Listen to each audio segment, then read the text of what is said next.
welcome to the live show if you are coming here to watch. If you're watching live now, just tweet out the link, so hopefully we'll get a couple of people coming in. And we're here to talk about the Galaxy S4. Obviously, we wanted to leave it about a day just to kind of take it in and understand, we'll kind of digest the actual facts and figures we were given and what do we think of the actual presentation. Obviously, I'm Sam. Hopefully you know who I am. And we have... Jared! Raise the roof. No, that was way over the top. Sorry about that, guys. That was bad. That was very bad. What's going on, everybody? Jared back. And yes, we're here with Sam J. Pullen, like we have been doing the past couple of weeks. Obviously, a lot of you guys will know me from the Smoking Android YouTube channel. And like Sam said, we're here to talk a little bit about the latest announcement from Samsung, the Samsung Galaxy S4, and our reaction to not only the device and the specs and things like that, but I think Sam and I will probably touch base a little bit on the, I guess you could call it a Broadway performance that Samsung decided to put on. If that's what they want to call it.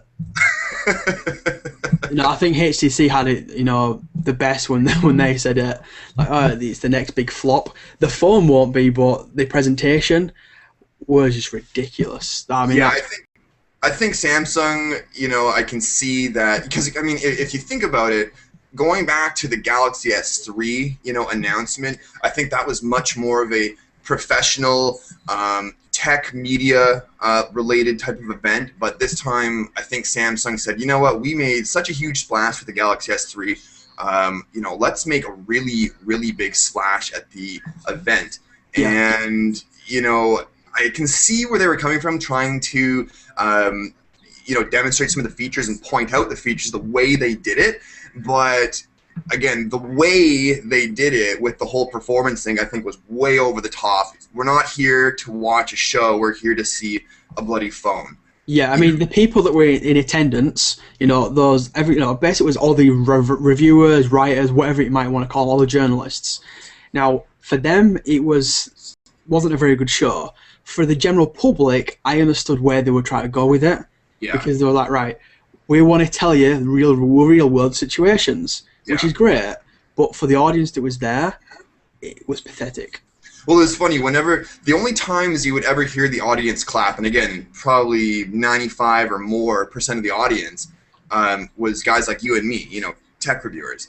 And the only times they clapped is when, they finally showed the phone. Everyone's like, awesome, awesome, great, let's get into this, right? But during the performances, and a lot of female technology reviewers are absolutely, like, they're so pissed off at the stereotypes they give. Like, they're calling it, like, they portrayed women as, like, 50s stereotypical type women, and like 1950s, and nobody was clapping.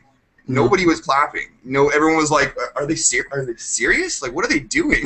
It was a bit shocking. Yeah. I mean, regardless of that part of the event, obviously we're here to actually talk about the device. That's right. Are we excited about it? What do we think of the specifications and obviously them software features that showed? So, I mean, first off, let's just talk specifications. We kind of got what we expected. Now, I didn't think they were going to do the quad core straight away, in all honesty. I thought the octa-core, sorry. I thought they were going to do the quad core, which they are doing for America, well, for North America, and the European and Asian markets, again, the octa-core. So I was half right. Yeah. So I was kind of I thought personally that, you and I had talked about this in the past, and, again, your initial thoughts was, yeah, we'll probably end up seeing the quad core. And I was even going as far to think to myself, there's no way we're going to see the octa-core until at least the Note 3. So, I thought. I was like, it would be cool if we could see the Octa chip in the Galaxy S4, but I just wasn't holding my breath because it was such new technology. They had just announced it. What it was at CES was when they that's when they announced it. It's the Exynos 5 or the Xeon 5. Yeah. So I was like, there's no way they're going to be putting it in the S4. It's too soon. But that's what I thought exactly as well. Samsung pulled a rabbit out of their hat, and here we are. Although you technically won't be getting the good old 8 cores, you'll be getting the quad. That's right. Yeah, no. Here in North America, we'll be getting the quad core, the Snapdragon S4 Pro, and it's the Snapdragon 600. 600. I'm sorry. Yeah, I was gonna say the 600. And I guess this is kind of where we'll let the debate begin, because people are going to be saying, well, what's going to be faster? What's going to be better? Should I fork out that extra bit of money, at least for the people in North America who are going to have to shell out the cash for the shipping costs to get it here? Or should I just be satisfied with the new Snapdragon processor that'll be coming in it, the quad core? And I mean, it's like last year. The quad core variant came to international. You got the quad core locally, which you imported it, and then the North America got the dual core with 2 gig of RAM. And there was debate whether which is faster. Is it the quad core or the dual core? It's going to be the exact same again this year. You know, which one's faster? Now, it's an interesting topic because, you know, for those of us that do have the i9300, you being one of them, you know, a lot of us have noticed that sort of wake lag and that home button lag due to the Exynos, the proprietary deep sleep coding that Samsung has put in their Exynos chips. Yeah. And that is a huge pain in the ass. I mean, that goes from everything from talking on the phone, and then when you're done the conversation, looking at your device so the screen turns on so that you can end the bloody call. You know, there's that 2-second lag, and that's really frustrating, as well as like pressing the power on button, and it takes 2 seconds, sometimes even 3 seconds, depending on how long the phone's been off for it to turn back on. Now, the folks that I've spoken with who have the North American version with the Qualcomm processor in it say, I don't know what you're talking about, mine doesn't have that. Well, what they obviously don't understand is that there's 2 different variations of the device. Yes. I'm really, really, really crossing my fingers and hoping that Samsung has managed to somehow optimize or basically fix that issue. Well, I'm hoping that's what, obviously with these 8 cores, they're going to have you know, one of these smaller cores always running at a certain speed. So hopefully, I mean, you turn it on, it's instant on. You know, I'm hoping, I mean, I hope it's because that's the one downfall of the S3 is that you're like, oh, why does it take so long? And then when I play with like the Nexus 4 or, you know, the Xperia Z, instant on. Exactly. They use Snapdragons. And then in addition to that home button lag, there was the whole S-Voice thing where you had to go into the bloody settings to turn off the double tap home button to turn it on. And that improved it a little bit, didn't it? It did a little bit, you know, at least, well, I'm going to say at least for the Qualcomm variants, the Qualcomm processor variants of it. Now, for the internationals, it did improve it a little bit, but there's still that deep sleep lag that was still there, right? So, I mean, let's talk about some more of the specifications. So, as we know, we're getting 2 variants, both going to come with 2 gigabytes of RAM. The front camera, I think, is 2 megapixel, doing 1080p. The back is a 13 megapixel, which looks like it's a pretty big lens in the back of it. It does. I was like, but from samples so far, sketchy. It looks like it's from the Note 2 almost. Yeah, it's a bit weird. I mean, the Techno Buffalo put up some comparison against the HTC One, which we'll talk about in a little bit. And gotta be honest, the S4 looked pretty poor. So, I mean, I think one of the biggest things is obviously the screen. You know, I got that 5-inch display, 4.99 if you want to get technical, but it's 1080p, but it's a pen-tile display.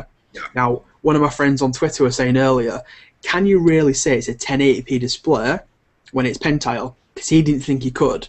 I know you can because it's technically it is 1080p. But obviously some of that detail's taken away. Now, do we think that's going to make a big difference? Because let's be honest, the screen is the feature of phones. That is without a good screen, there's no point having a good phone if you've got a crap screen. That's right. That's right. What do you think? I mean, are you bothered about being pen-tile? And again, this is, and I'm going to kind of like quote some of the people in some of the different Android-related forums out there. A lot of folks are having mixed opinions, and it's an interesting battle because a lot of what they're doing is comparing the HTC One and the Galaxy S4 because both are new 2013 devices, and they're comparing the 2 different displays. Now, on one hand, you've got an LCD display, and the other hand, you've got an AMOLED display. And the thing is that also, in addition to that, they're saying, well, you know, the HTC One has a higher DPI than the S4. Granted, but let's take something into consideration here. You're not, unless you've got the phone up to your face with a magnifying glass, you're not going to be able to see those bloody pixels. I'm sorry. It's just... I mean, on 720p, you technically, I mean, if you really look at it, you can see it's pentile matrix. But with a 1080p, I'm going to highly doubt you can. Exactly. Obviously, without seeing it in the flesh, we don't know. I mean, if I put up my Nexus 4 up to the S3, it's clear the Nexus 4 has got it's got a higher quality display. It's not as black, it's a little brighter. That's right. But the screen itself looks crisper. It's exactly. But will that relate to 1080p in similar size screens? And again, like I said, it's too early to say because we don't have the phones in our hands in the flesh. But I mean, if you just think about like the technical specifications and what the human eye is capable of seeing, I really can't see us being able to tell the difference. The 1080p display. I mean, everybody who was at the floor picking up those devices, regardless of how they were comparing it to other devices' displays, they were saying this display looks gorgeous. I mean, it's a first Super AMOLED HD display in 1080p resolution in the world. So, and the only people that are able to see it are the people that were on the floor. And they were saying, man, this display looks friggin' amazing. So, I think that... Initial impressions seemed like it's impressive. I mean, I did a video on the Xperia Z against the S3, putting microscopes, and you can see the difference between a pentile matrix and obviously the normal RGB kind of structure. And when you look at it on a microscopic level, you go, ooh, that's really crap. But we're not on our eyes can't do that. We're here. We're what? We're only inches away. We're not exactly like, ooh, centimeters away. 12 inches or so away from the phone. You don't go like this. No, that's not how you That's not how you view your phone. Your phone's always about a minimum of a foot away from your face to begin with. So exactly. You can't complain, and those arguments are just ridiculous in my opinion. At the moment, because without having both of them and everyone testing them and looking at them personally, it's hard to give it out. I mean, let's be honest. I mean, the S3's still got a bloody gorgeous screen. It's 720p. It's 1080p. It's just going to be a better version. I mean, effectively, the way I see the S4 is it's a more refined S3. I mean, some people said they should have called it the S3S. It'd have been a stupid name. We don't want to do that. Let's not go down that Apple iPhone road, Exactly. So it's like, no, I'm not gonna do that. No. And let's be honest, the S3 wasn't a massive difference over the S2. They upgraded the specs, upgraded the screen, upgraded the camera, upgraded the software. They've done exactly the same this year. Now, what I always ask to people is, would I like the new design? Maybe. I personally like the design. I'm just not keen. I'm not keen on the materials that are used. Now, if they'd used premium materials, some aluminium or aluminum, then I would have been a lot happier. But fact is, Samsung like using plastic. They use plastic for a reason. Is that they're just happy with it. Yes, I know it's polycarbonate. It's still plastic.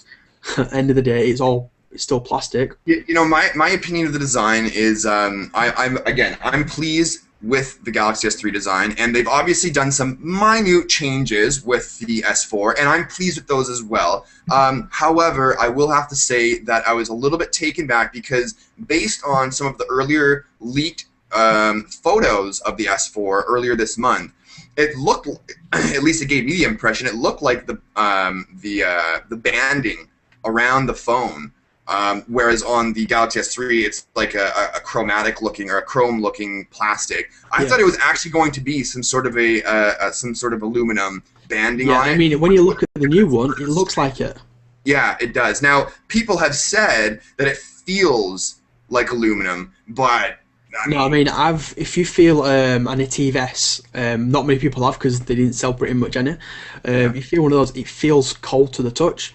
But you can tell it's plastic because when you tap it, you go, nah, that's just plastic. It's a very clever plastic, but it's still plastic. Nonetheless. I mean, don't get me wrong. The materials they use, they're very durable. They last.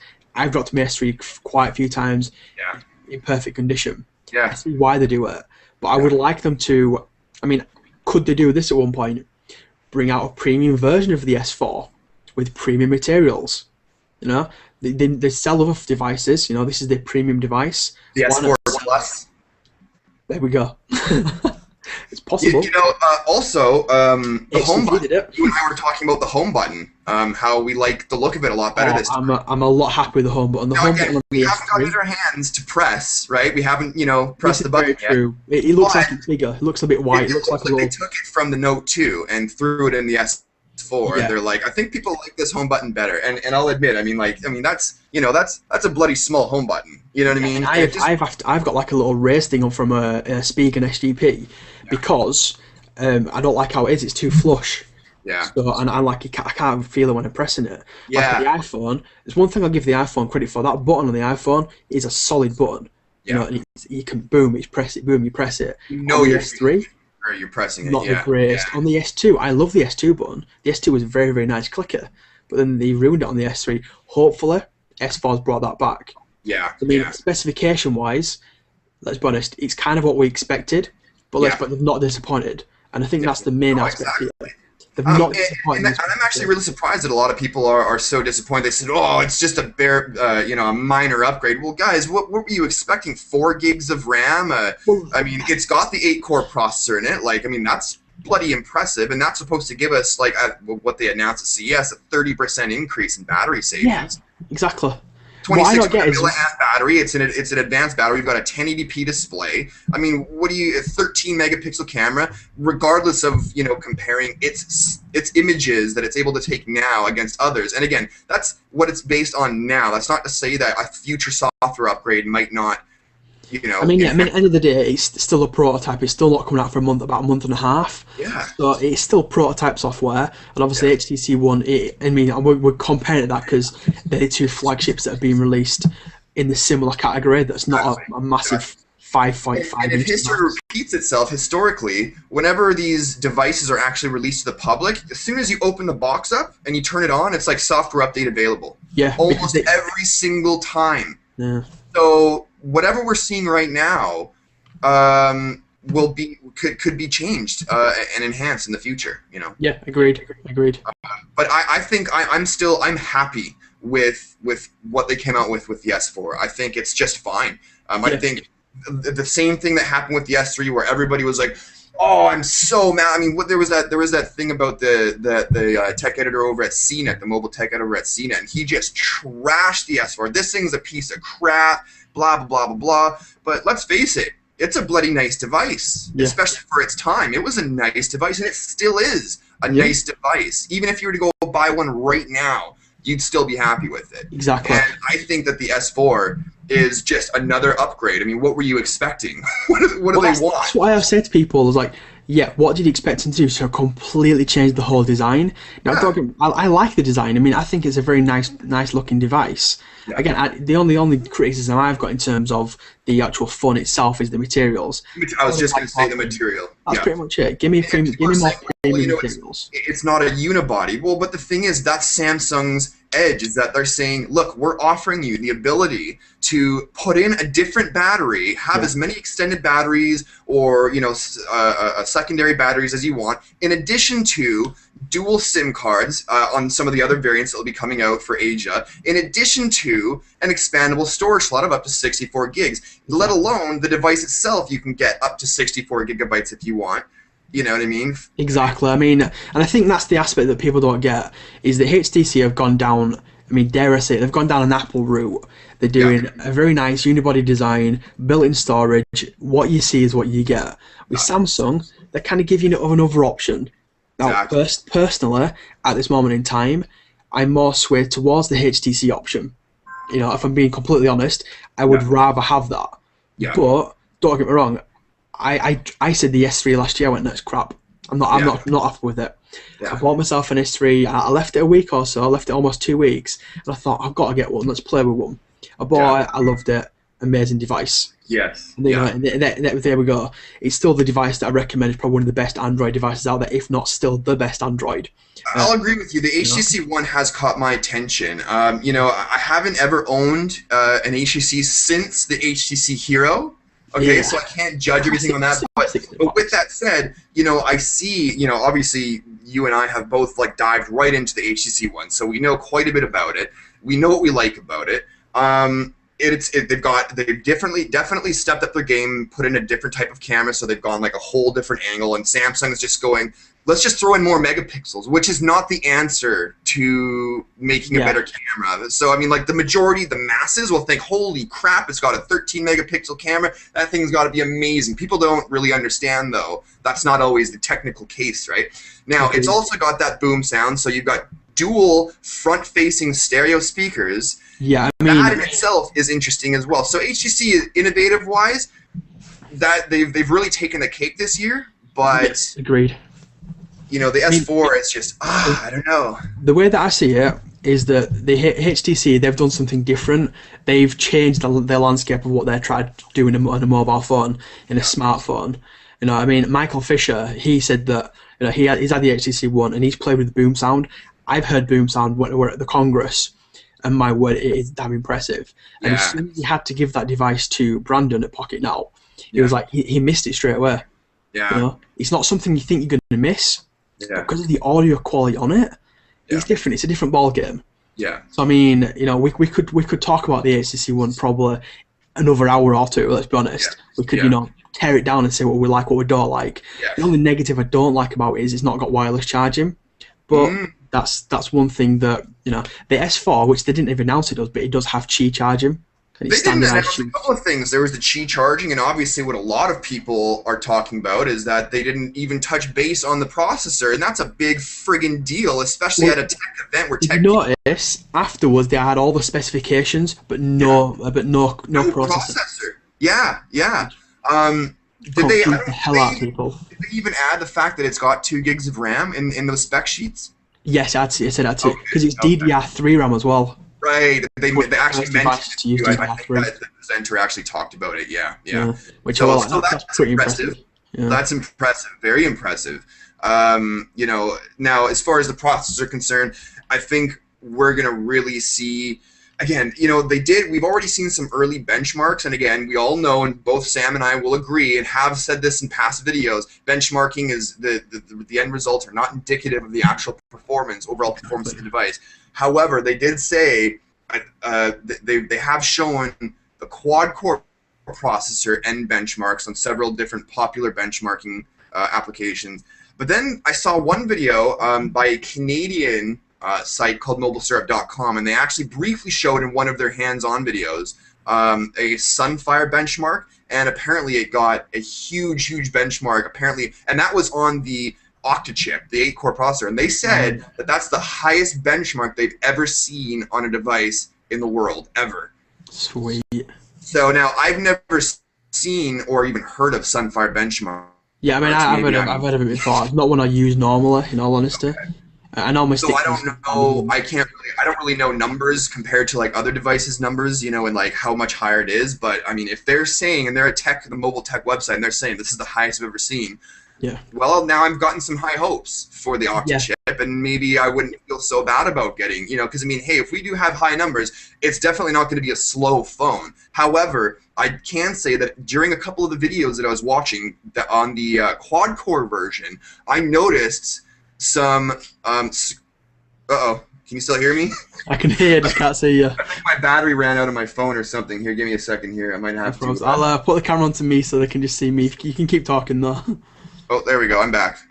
Hang on. Almost. There we go. I'm back. There we go. Okay. It's back again. Yeah, so sorry about that. Yeah, I was actually seeing some screen to screen, like on the home screen. They were flipping home screens. There was actually some stuttering. And no, it wasn't the video recording stuttering. It was the actual device. It was like click, click, and I'm like, oh, I saw some friggin' lag. I couldn't believe it. I freaked out. I was like, you gotta be kidding me! Yeah. Brand new phone. A Snapdragon 600, like really? So, but I haven't seen enough videos on the Octa chip to really judge that either. I mean, too many. Thing is that I'll be happy because obviously I'm going to get the Octa chip, and you're theoretically not. You probably will because you're probably going to get the European version. But I don't want to, yeah. Normally, you're going to get the quad, and I'm going to get the Octa just because that's just how we roll over here. Yeah. I know. And, I mean, you know, to run it down, interesting. I mean, to run it down, I'm happy with it. Am I ecstatic? No, but then I wasn't expecting to be blown away. HTC are the company this year that have impressed me more than any other. Just for the fact that the innovation they've done, it's a different design, different kind of way they're looking to do it. I mean, let's be honest, when you looked at the software on the S3, some of the stuff seemed pretty damn cool, but then some of it were like, oh wait, Nokia did that, and LG did that, and HTC did that. Samsung, as the best company, are taking the best things of everyone else, putting it into one device, and that is why the Samsung devices are so popular. It's because it doesn't just have one standout feature that another device has got. They take all the best things and put them all into one device and go, Here's everything in one. Do you like it? Do you like it? Here, have it, have Yeah. it, have it. That's pretty much why Samsung is so popular. Now let's touch base on that. A lot of people are claiming, and they're like, "Oh, well, look at this! All the new features, software features that Samsung put in the S4, they stole from HTC, they stole from LG." Well, you guys need to remember, or those people need to remember, that all of these devices were actually being developed at the same time. It's just that these companies know, and they talk to each other. When are you releasing your phone? When are you going to be announcing your phone? So on and so forth. Yeah. They've all got the same bloody features. But it's not like Samsung said, "Oh, we're just gonna hold out for our announcement so that in the last month we can somehow whip together all of this extremely sophisticated software and pack it into our S4 as quickly as we can in time for the announcement event." I was reading on Google Plus. I mean, I read on Google Plus, and I thought it might be a very smart way that some, isn't it? There's these little tech companies out there that design the software. E.g., design the dual camera and go, right, we've got the software that will work on any of your device. Here you go, you can buy the software from us. So they go to HTC, they go to Samsung, they go to LG and go, right, do you want to license it off us? So then they go, well, yeah, it saves us having to buy it itself, we'll license it off you. Yeah. So what could happen is that HTC bought it, LG bought it, Samsung bought it, different time of announcements, so it looks like, oh, you've copied you, you've copied you, you've copied you. Exactly. When theoretically, no, they're all just using, potential, I don't know if it's true, they could be using a similar software company to license that idea. It probably is true. I mean, they've obviously tweaked it with their own coding and stuff like that along the way, but I guarantee that's exactly what happened. I mean, a lot of this stuff is hush-hush, but... Yeah, it's got to be. Now, as far as some of the...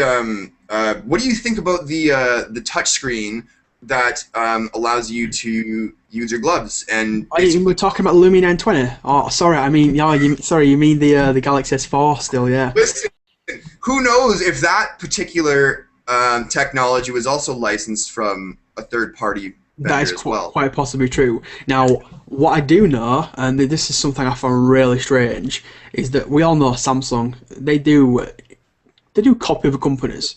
Now, but then again, everybody copies each other. You know, Apple do it. Yeah. You know, people go, no, Apple create, or no, Apple copy more stuff than you bloody realise. Yeah. HTC do it. They all copy each other. Yeah. It just depends who copies each other the best. Yeah. And Samsung seems to be better at copying other people than they are at actually creating it themselves. That's just a fact. Now, when I was at Mobile World Congress, there were a load of Samsung reps taking pictures of all the Nokia booths, HTC booths, and on my flight home, I was sat behind some of the Samsung people. They had a Galaxy Note 8, all the pictures from Nokia, from HTC, zooming in going, right, we need to do this, we need to do that. Basically saying, we're going to copy this for the next part, we're going to copy this next time. Because if you noticed, they also announced the coloured shells for the S4, which basically went, hello Lumia, to me personally, you know, the bright colours. I don't know about that. I mean, they did have those flip cases for the... Which, again, came out after the Lumia devices with all the bright colours. No. Well, let's just say, let's say this then. If Samsung does copy, they do a really friggin' good job of it, don't they? They're the best at doing it. The reason why Apple got so good is because Apple, you know, in the past, even Steve Jobs says, you know, back in the day, like, what, you know, if you can't beat them, you copy them. Not the exact what he said, but basically he said, copy them. You know, if you can copy them, make it better, then do it. You know, that's pretty much what he said. Samsung at the moment are the best company at taking your idea and making it better. Yeah. And that is how they've done it. You know, they've got like the Zoe feature. They've got the touch screen where you don't have to use, you can use gloves and whatnot. What I found really strange is the Air View. How the hell does that work? Because with the pen, you can see why, because they're linked together. That's right. But how does it know? It's like that far away. It's got to be. I mean, it's obviously picking up on the. I want to say electromagnetic, but our body is. I think Michael Fisher in one of his videos said that that's pretty much what it is. It can sense the heat and the kind of like the electricity in your finger. Yeah. Now, as cool as that is, how annoying will that be? You know, let's say it's in your pocket. Yeah. Could that do some kind of weird stuff in your pocket? You know, if it's... Well, if the screen's turned on, perhaps. But it might be application specific. You know what I mean? Like, you're not going to be seeing... That's not going to be happening on your bloody desktop. you know. Yeah, I don't know because when you looked at it, everything works with the air view and obviously that bloody swiping crap. Now let's Yep. talk the software. I mean, some of the software is a massive gimmick, but it's one Yeah. of the reasons why Samsung are so popular. Yes. They Now, cram as a much lot of crap those as they things you'll can. be able to turn on and off, though. Yeah, you can turn everything off, which is Yeah. cool. Yeah. You know, like I'm not too keen on the pausing one.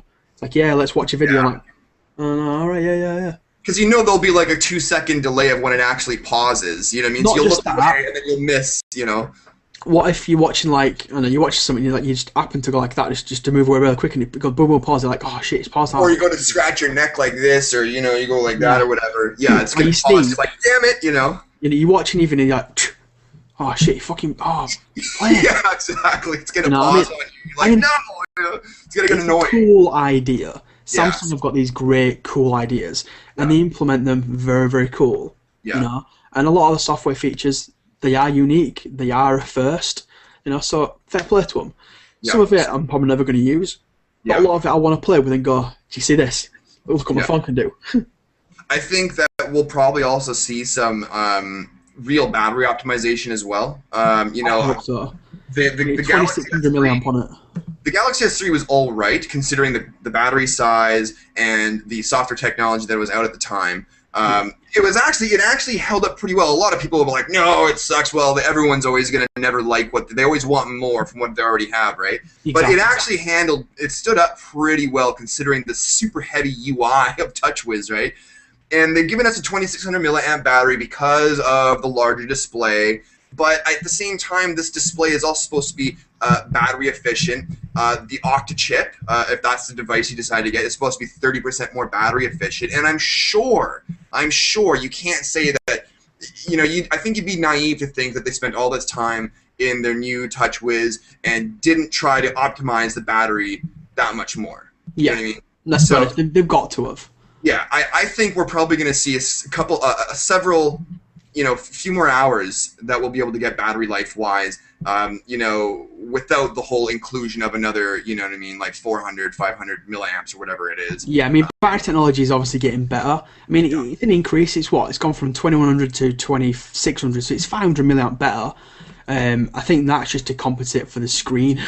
It's Not gonna to use that. mention, because it's got a removable bloody back, think about all the friggin' extended battery packs. I mean, Zero Lemon sent me that 7,000 milliamp hour extended battery for the S3. I mean, Exactly. I mean, you've got a 7000 one. I've reviewed a couple of like a 4600 milliamp one from Mugen. Yeah. So they're out there. They're out there, and if you want, and you can't do that with an HTC One. When that battery's dead, you're screwed. Exactly. You have to go and find your charger, and you're gonna have to wait for that thing to charge up instead of, oh man, my battery's dead. Pop off the back, slap in a new one. You're off to the races, man. Or even go get yourself an extended battery to last that much longer. Mhm. You can't. So it is what it is, and each company's done their own thing for their own reasons, and obviously a lot of what attracts certain people to Samsung is those abilities to do that, regardless of the build material. Yes, unfortunately, but I can't really. I suppose I was gonna say I can't really see them making a removable back and everything like that with metal materials, but that's BS. So they could easily have made the entire phone aluminum and then just had an aluminum backing with some sort of like a latch. Well, I mean, look, HTC have done it in the past. They've made metal phones with removable backs. Yeah. People even sell a metal back for the S3.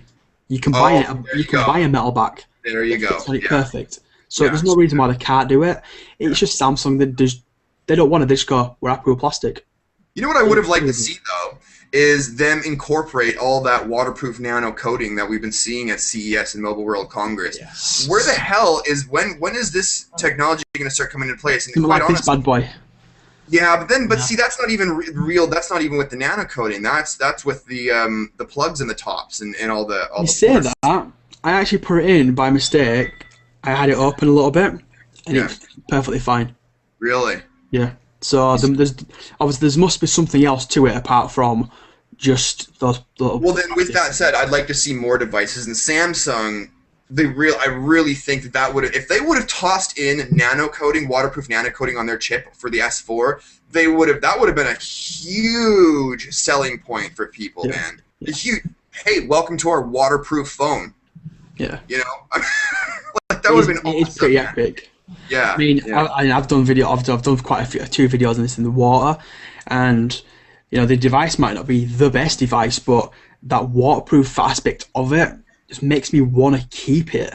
Yeah. You know, it makes me like, oh man, I can go in the shower and still play Angry Birds. Yeah. yeah. Yeah. Not that I would, but you can. Yeah, exactly. You know? I don't know, man. What do you think? We wrap it up now? Yeah, I mean, do you want to take a couple of questions really quickly before we jump off? Yeah, we could take a couple of questions. Yeah. I saw a couple of people asking there, what, you know, regards to should you upgrade to the S4 from the Note 2? Good question. My personal opinion would be yes, just for the fact that I'm not a fan of the 5.5 inch, and obviously the S4 is smaller than the S3. So, you know, it's smaller, 5-inch, yes. My personal opinion on it is if you bought the Note 2 because of the screen size, well, there's no point because it's a bigger screen size than the S4 still is. Also, the display technology is different. On one hand, you've got an LCD display, and the other hand, you've got an AMOLED display. Yeah.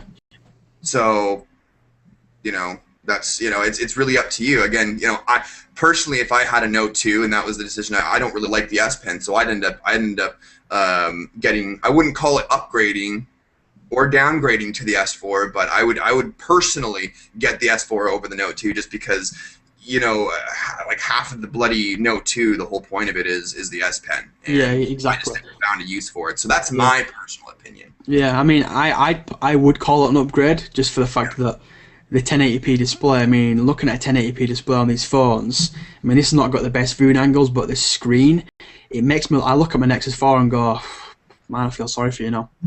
Yeah. Seriously, I'm like, it just feels bad. You know? There was one question, would we get the HTC One over the S4? Now, which would you choose? You know, if I said to you right now, you have to choose one, choose. Just based on my experience with Samsung, I'm going to have to go with Samsung. Yeah. Me personally, I'm more excited for the HTC One still. Don't get me wrong, it's because I've played one, that's pretty much what it is. I've played one, I've held it in my hand, and I love it. It is just one sexy, sleek. I think a large part of it also, though, is the development community. You know, everybody knows HTC isn't exactly the easiest to root and unlock the bootloader and yada yada yada yada. Well, it's already been rooted. You can unlock it via HTC Dev. The rooting of the device is done by Paul O'Brien. It takes literally 2 minutes, if that. Job done. Right, and I'm posting, about how it's done. So it is relatively easy, but you know, that's because of the Qualcomm processors. Yeah. Pretty much, it makes it a lot easier to do it. I'd still go with the S4, just because I know that more developers are going to be jumping on the Samsung S4 bandwagon than they will the HTC bandwagon. HTC screwed them too many times in the past, and those popular, the real good ROM developers have moved on, and they've just given up on HTC. Yeah. They're like, I'm done with you, man. You know. I'm actually more impressed by the HTC One camera from the samples we've seen. We know we didn't really touch on it much, but just to really go on the HTC One, I know it's a 4 megapixel ultra pixel, but for my usage, and this is the reason why I would go the HTC One, is that 4 megapixels is good enough because I post to Twitter, Instagram, Facebook. That's it. Yeah. I've got no use to have a 13. I don't want to do a big massive picture. I want a good quality small picture. And from samples I've seen, it looks like the HTC One delivers on that. And for me, that's it. The other thing it's missing is the wireless charging, but I can live with that. I've lived with that. I could live without that. It's not the hugest thing for me. So I mean, to wrap Anyways, it up, man, I think that's all the questions I have time for first. Just say to wrap it up, we're both impressed by the device. Yeah. We're both happy with it. We're both going to get one, let's be honest. We're both going to get one to play around with and review. Sure will. If anyone's got any questions for us, they can follow us both on Twitter. I'm at Sam J. Pullen. And I'm at Smoking Android. That's it. And don't forget to subscribe to Jared if you're watching this. And if you're watching on Jared's channel, he's probably going to upload it. Come over to me and say hello to Sam. Yep. Anyway, people, that's it. Thanks for coming to watch. We may do another one of these pretty soon. And yeah, we'll see you all in the next video. Cheers, everyone. Bye.